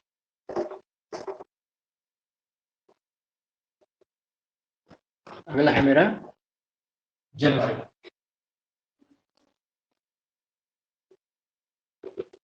क्लाइमेट। तो क्लाइमेट में दो चीजों पर महत्वपूर्ण है, एक तापमान और दूसरा आर्द्रता। ये दोनों अगर मिल जाए, दोनों की अधिकता हो जाए, दोनों संतुलित तरीके से भी रहे, मतलब कम मात्रा में भी हो लेकिन अगर साथ हो, तो सर्वाधिक इसका प्रभाव में सर्वाधिक अपक्षय होता है, सबसे ज्यादा अपक्षय होता है। विश्व में सबसे ज्यादा अपक्षय वही होता है जहां पर तापमान और आर्द्रता दोनों हावी होते हैं संतुलित तरीके से। बहुत ज्यादा आर्द्रता नहीं चाहिए, थोड़ी सी आर्द्रता और थोड़ा सा ठीक ठाक औसत आर्द्रता और औसत तापमान के क्षेत्र में विश्व में सबसे ज्यादा अपक्षय क्रिया होती है। लेकिन बहुत सारे ऐसे क्षेत्र भी हैं जहां आर्द्रता है ही नहीं, और बहुत सारे ऐसे क्षेत्र हैं जहां आर्द्रता तो है लेकिन तापमान नहीं है। जैसे अभी कल ही देखा था कि साइबेरियन तुल्य जलवायु में, साइबेरियन तुल्य क्या बोला था, जो पश्चिमी यूरोपीय तुल्य के ठीक सामने पूर्वी महाद्वीप के पूर्वी हिस्से में पाए जाते हैं, उस जलवायु को क्या कहते हैं जी? अभी कल बताया है, बताओ उस जलवायु को क्या कहते हैं? Saint Lawrence. सेंट लॉरेंस जलवायु में तापमान ही तो नहीं होता है, आर्द्रता खूब होती है, ठीक है। सेंट लॉरेंस जलवायु में तापमान बहुत कम होता है, आर्द्रता खूब होती है। यहाँ पर जो मिट्टी बनेगी तो जैविक पदार्थ पीट के रूप में मिलेंगे, काली मिट्टी दिखेगी, जैविक पदार्थ पीट के रूप में मिलेंगे, ठीक है। बहुत ज्यादा आर्द्रता नहीं होती है। इस तरह के प्रदेशों में कौनधारी वनों का विकास होता है। लेकिन आर्द्रता खूब, हाँ, तापमान भी खूब हो और आर्द्रता भी खूब हो, जैसे विषुववृत्तीय प्रदेश। आप ग्राफ बना के देख लीजिए ना, इधर है आपका टेम्परेचर और इधर है ह्यूमिडिटी इसका। आपने हाइड्रोग्राफ और क्लाइमेट पढ़ा है ना, रॉन मर्गी की स्कोचिंग, ठीक है, रॉन मर्गी की, सॉरी तीन यहां होता है स्कोचिंग। ये 4 स्थितियां पाई जाती हैं। इधर भी तापमान आपका बढ़ रहा है, इधर तापमान बढ़ रहा है, इधर आर्द्रता बढ़ रहा है। तो सबसे कम तापमान और कम आर्द्रता के क्षेत्र, सबसे कम तापमान और कम आर्द्रता के क्षेत्र कौन से क्षेत्र होंगे? तो ये क्षेत्र ध्रुवीय क्षेत्र होंगे। Clear? Polar, before polar region. सबसे ज्यादा तापमान और सबसे ज्यादा आर्द्रता, ये कौन सा क्षेत्र होगा जी? उष्णार्ध विषुववृत्तीय जलवायु प्रदेश, ठीक है। इधर क्या है? तो इधर तापमान ज्यादा है और आर्द्रता कम है, ये कौन सा प्रदेश होगा? तापमान ज्यादा हो और आर्द्रता बहुत कम हो, ये शुष्क मरुस्थल। और यहां पर क्या होगा जी? आर्द्रता बहुत ज्यादा है, तापमान बड़ा कम है, शीत मरुस्थल। सारे मरुस्थल एक सीध में और तापीय स्थिति इस सीध में। ये आर्द्रता की स्थिति को दिखाते हैं। यहाँ वाष्पीकरण की घटना ज्यादा है वर्षण की अपेक्षा, और इन क्षेत्रों में वर्षण ज्यादा है तापमान के अंतर के साथ। यहाँ तापमान ज्यादा है तो वर्षण ज्यादा है, यहाँ तापमान कम है तो भी वर्षण ज्यादा है। तो ये सारे क्रिटिकल, मतलब कि ये क्लाइमेट स्थिति को दिखाते हैं हमारे पूरे पृथ्वी पर। और इसके बीच का क्षेत्र जो है ये है, ये सबसे अनुकूल प्रदेश है। Most appropriate region of the soil formation of the human habitat. मानव बसाव के लिए सबसे उपयुक्त स्थान यही है, ठीक है। तो सबसे उपयुक्त, चाहे वो मानव बसाव हो चाहे मृदा निर्माण का क्षेत्र हो, ये पाएगा। अगर तुम सॉइल क्लासिफिकेशन करोगे तब इसी पे कर लो, ठीक है। तो ये होती है जलवायु। जलवायु में सबसे उपयुक्त स्थान ये होगा जहां पर सॉइल का निर्माण होगा। इसके अलावा अच्छा, ह्यूमिडिटी का प्रभाव कई रूपों में दिखेगा आपको। अगर ज्यादा आर्द्रता मिलती है तो यहाँ पर लीचिंग की क्रिया होती है। आर्द्रता की अधिकता है, यहाँ भी लीचिंग होती है।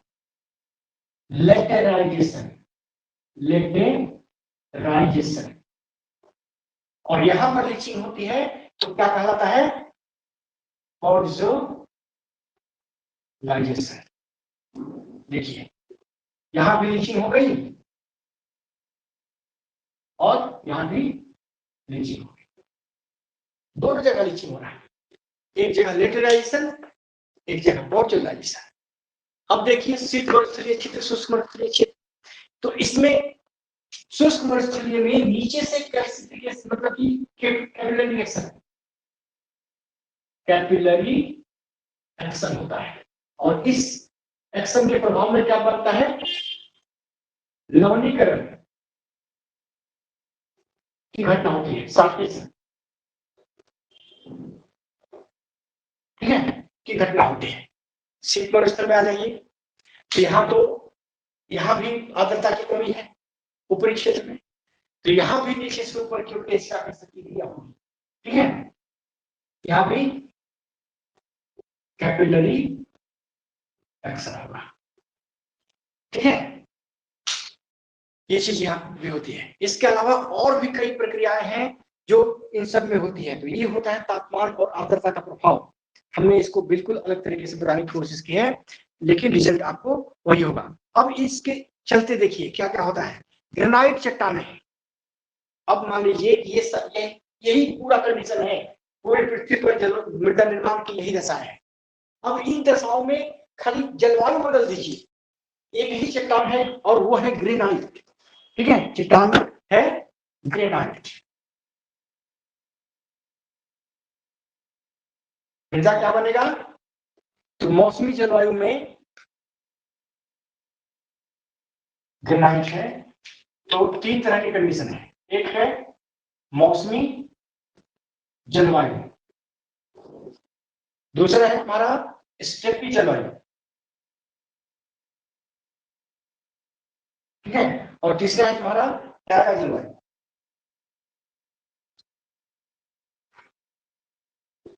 मौसमी जलवायु में कौन सी मृदा बनेगी जी? मौसमी जलवायु में या मानसूनी जलवायु में ये लाल मिट्टी बनेगी, ठीक है। इसी तरह से स्टेपी जलवायु मिल जाए तो यहां पर काली मिट्टी बनेगी, काली मृदा। इसी तरह से टैगा जलवायु मिल जाए तो यहां पर ग्रे सॉइल बनेगा।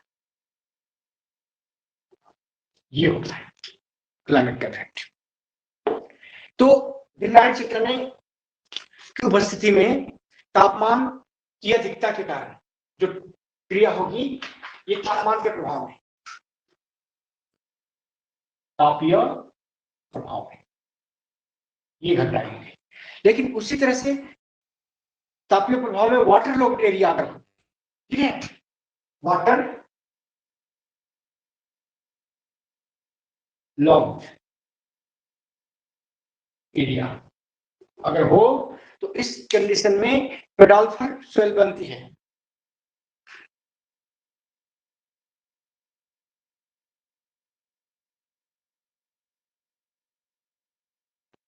पेडाल्फर सोइल बनती है। इसी तरह से पेडाल्फर सोइल अत्यधिक वर्षा के क्षेत्र में बनेगा और पेडोकल ये शुष्कता के क्षेत्र में।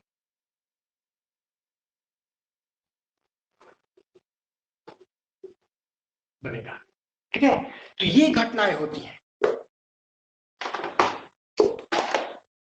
कुछ समझ में आया तुम लोगों को? ये फिगर अगर गौर से देखोगे तो ये फिगर दो ही चीज बताता है पूरे पृथ्वी पर। एक आर्द्रता की स्थिति वाई एक्सिस और तापमान की स्थिति एक्स एक्सिस। जैसे जैसे इस पे बढ़ोगे तापमान बढ़ेगा और जैसे जैसे ऊपर उठोगे आर्द्रता बढ़ेगी। कहीं भी पॉइंट रख दो, अब यहाँ पॉइंट रखोगे यहाँ पर तापमान और आर्द्रता दोनों ज्यादा है, यहाँ पॉइंट रखते रहो तापमान भी कम है आर्द्रता भी कम है, तो मिट्टी बदल जाएगी। इसी का कुछ एग्जांपल यहाँ दिया गया है कि मौसमी जलवायु हो तो लाल मृदा बनती है, स्टेपी जलवायु हो तो काली मृदा बनती है और टैगा जलवायु हो तो ग्रे मृदा बनती है। चट्टान एक रही है ग्रेनाइट। उष्णार्द्र जलवायु में लाल मिट्टी बनेगी।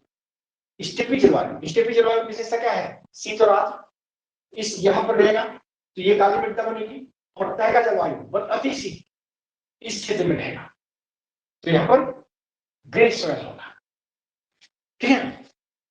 तो ये बातें होती हैं।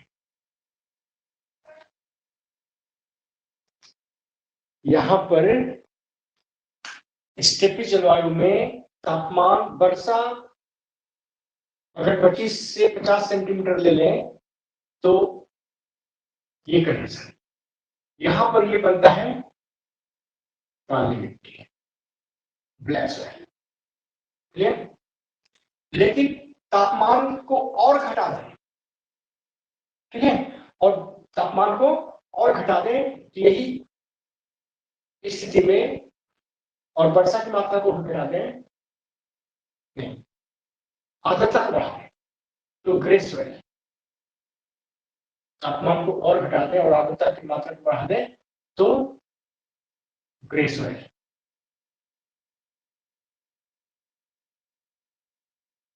तापमान और आर्द्रता दोनों को और कम कर दें तो पीट सॉइल, ठीक है। इस इधर आ जाएगा, इधर आपका लाल मिट्टी बनती है, ठीक है। तो इस तरह से इस ग्राफ पे जिस तरह भी जाइएगा उधर एक खास कलर में यही ग्रेनाइट चट्टानी टूट के बनती हुई दिखाई देगी, ठीक है। आगे बढ़ते हैं। जैविक क्रिया, इसको लिख लिया, छोड़ दो।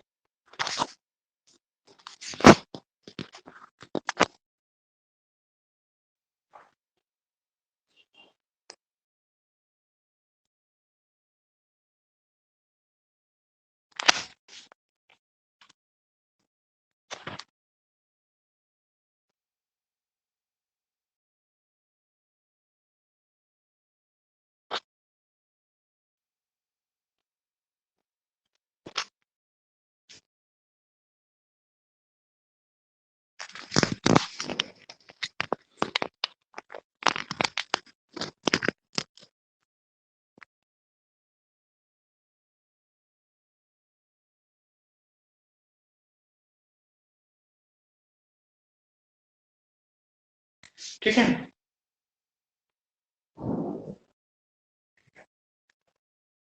तो ये चीज होती है। तो जैविक क्रियाएं जो है इसमें ह्यूमस का निर्माण करती है, ह्यूमिफिकेशन करती हैं।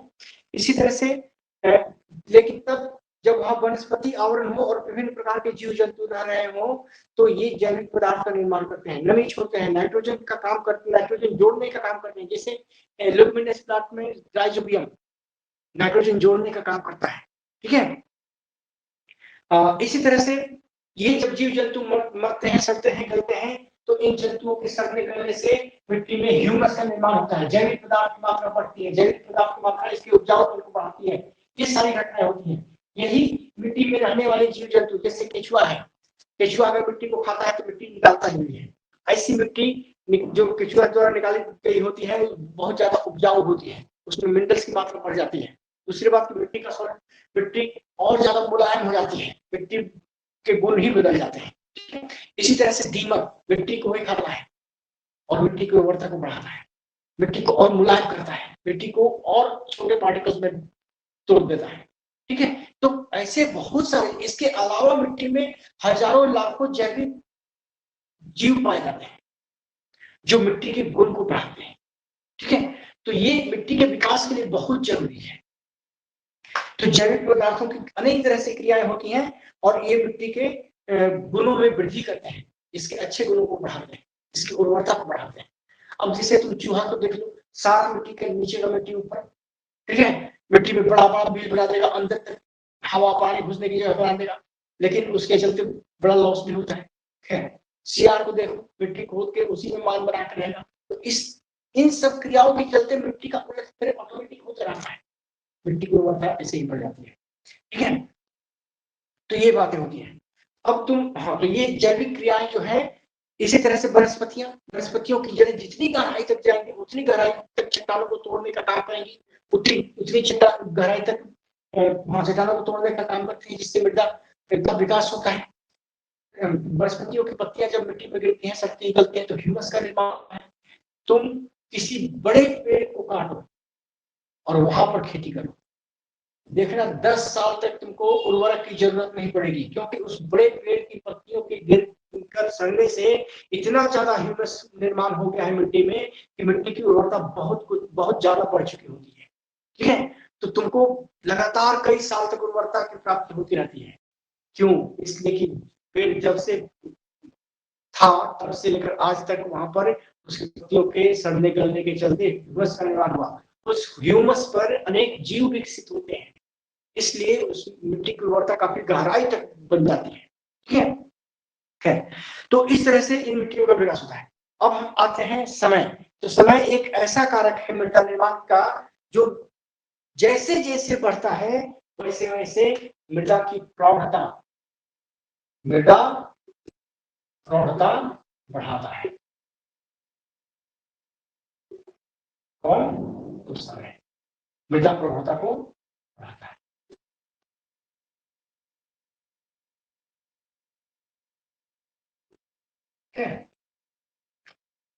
इसलिए मृदा निर्माण के लिए एक लंबे समय का होना बड़ा जरूरी है। और यही मृदा प्रौढ़ता जब बढ़ती है तो मृदा में संस्तर का विकास होता है। यही मृदा प्रौढ़ता जब बढ़ती है तो मृदा संस्तर का विकास होता है। और जब मृदा कई संस्तर बन जाते हैं, कई संस्तर विकसित होते हैं, ठीक है, तो इसको कहते हैं मृदा परिच्छेदिका। तो अब आ जाइए देख लेते हैं कि मृदा परिच्छेदिका और मृदा संस्तर क्या है। तो किसी एक प्रकार के गुण वाली, संरचना वाली, रंग वाली, संगठन वाली संस्तर को, परत को मिट्टी की एक समान गुण, संगठन, संरचना, रंग वाली परत को कहते हैं संस्तर। क्या कहते हैं? संस्तर। कौन से संस्तर? तो मृदा संस्तर। ठीक है। और जब कई संस्तर इस तरह के कई संस्तर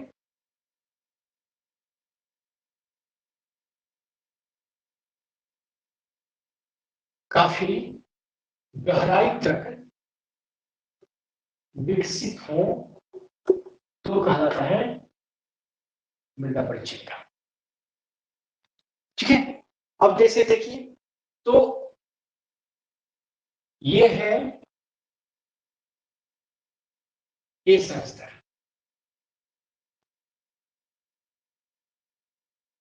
ए संस्तर, इसके नीचे बी संस्तर, इसके नीचे सी संस्तर, इसके नीचे डी संस्तर। ठीक है, इस तरह से टोटल 4 संस्तरों का विकास होता है। ठीक है, टोटल 4 संस्तरों का विकास होता है। और ये संस्तर जो है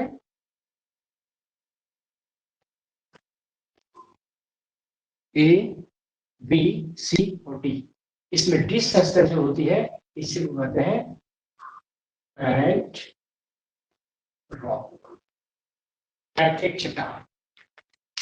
पहले ये पैरेंट रॉक यहाँ थी, टूटता फूटता गया तो यहाँ मिट्टी असंगठित हो गई, नीचे आ गया पैरेंट रॉक। यहाँ भी टूट फूट के गया तो ये पूरा का पूरा असंगठित और यहाँ पैरेंट रॉक। अब यहाँ तक का मिट्टी टूट फूट गया है तो पैरेंट रॉक की स्थिति खिसक के नीचे आ गई। ठीक है, यहाँ तक ये होती है। अब इसके बाद इन संस्तरों की मोटाई में अंतर आता है, जैसे जैसे समय बढ़ता है वैसे वैसे इनकी मोटाई में अंतर आता जाता है। अब इस संस्तर को फिर आगे चलकर कई भागों में बांटा गया है। इसको AOO, AO, A1, A2 और A3 कुल कितने हुए? 1 2 3 4 5 उप संस्तर में बांटा गया है। अब B1 में आ जाइए, यहाँ पर B स्टार्ट हुआ तो B1, B2, B3, इसको 3 संस्तर में बांटा गया है, B1, B2 और B3। इसके बाद आता है C। ठीक है, इसको डिवाइड नहीं कर गया है। और इसके बाद आता है T। तो यहाँ पर जो भी खनिज पदार्थ, सबसे ऊपरी संस्तर होता है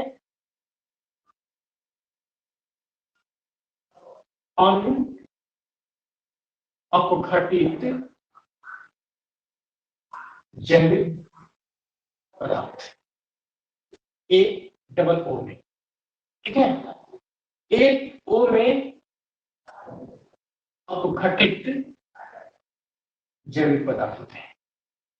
और A1, A2 और A3 जो होते हैं संस्तर, इसमें तुम्हारा क्या कहते हैं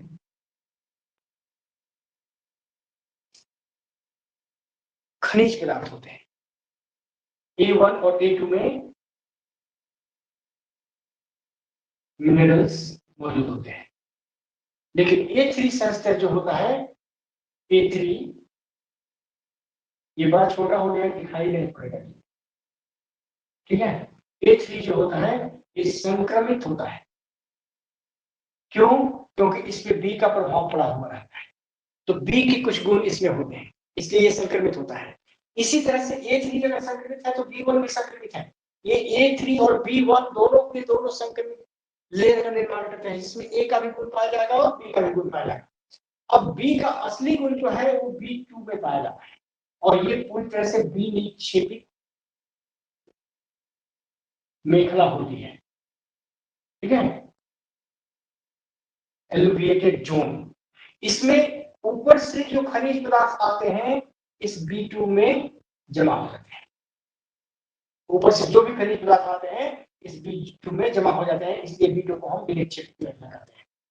आने की घटना को इल्यूबिएशन कहते हैं और जमा होने की घटना को एलुविएशन कहते हैं। आने की घटना को इल्यूबिएशन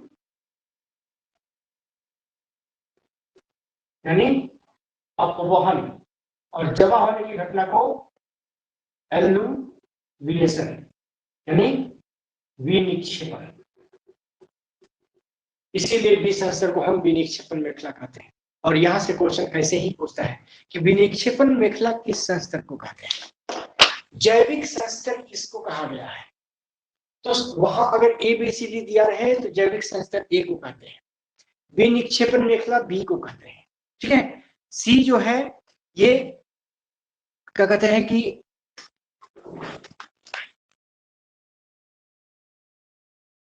सब सॉइल कहलाता है, उप मृदा का क्षेत्र कहलाता है सी। ठीक है, हाँ सी जो है उप मृदा का क्षेत्र कहलाता है। नहीं,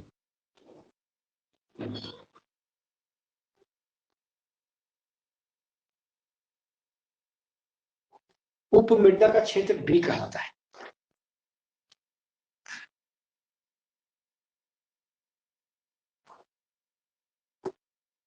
ठीक है, और सी जो है ये कहलाता है तुम्हारा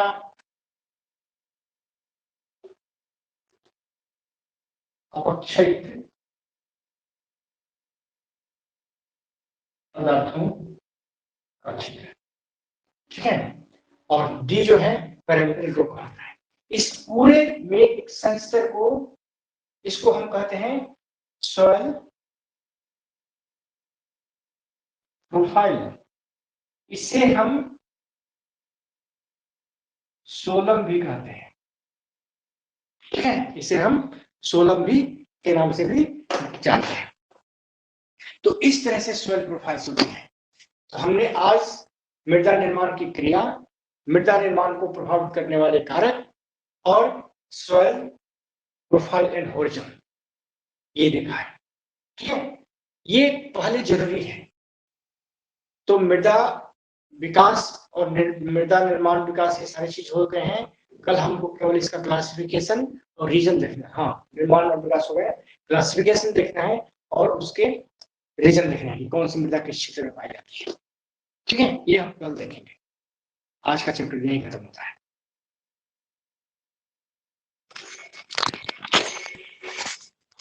तुम लोगों में से किसी को कुछ पूछना है?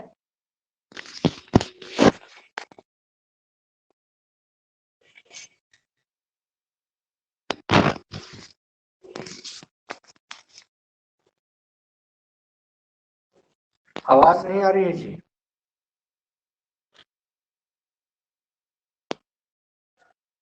इसका फोटो मैंने भेज दिया है।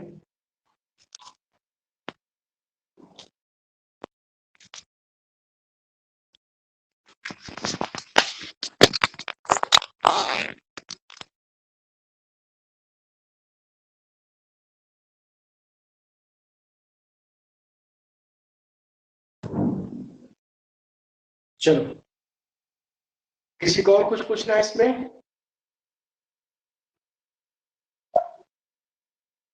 अरे कहा तुम 25 थे, अब घट जा रहे हो, एकदम संख्या गिर रही है, पारा गिर रहा है तुम लोगों का।